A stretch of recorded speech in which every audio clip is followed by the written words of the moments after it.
The Canadian Mental Health Association has been selected to operate a new supportive housing development in Nanaimo.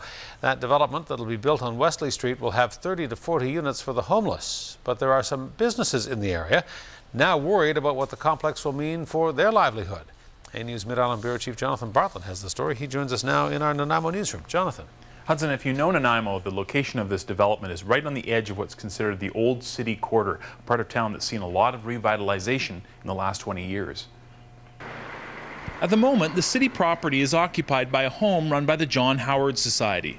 But soon, construction will start on a 30 to 40 unit apartment-style housing development with integrated support services for homeless singles and people in need of higher levels of support. There'll be a staffed facility, so there'll be some provision for staff, but otherwise it'll look like your standard apartment building, one-bedroom units.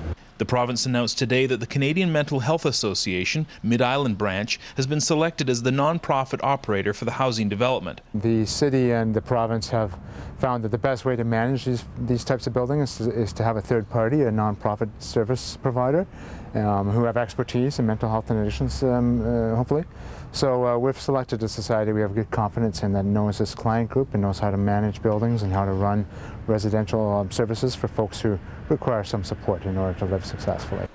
The location was chosen because it's close to other services and resources.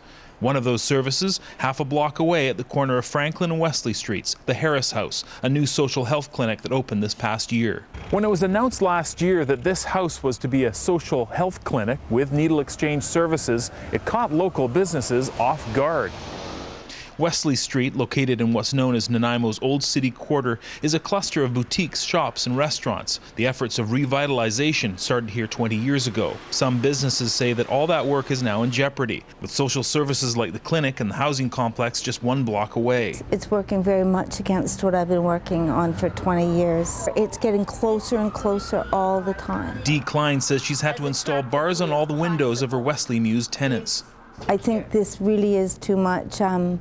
We were hoping there would be somewhere else that they could locate them. The city says businesses have been consulted and they've known for close to a year that this social housing was on its way. We've had discussions with the local businesses and residents in the area already, and we've alerted them to the fact that there is a project going ahead. And everyone, I think, has some trepidation when you announce these kinds of projects, and that's fair. One of the things that we say consistently is that it's about the management of these facilities, and professional management is what makes the difference. Construction is scheduled to start in early summer 2010. The supportive housing development on Wesley is the first of 5 projects to be built across Nanaimo. One is on Bowen Road, another is off Townsite. And the project is part of an overall $14 billion capital infrastructure program supported by the province. Hudson? All right, Jonathan Bartlett reporting. Jonathan, thanks. You're welcome.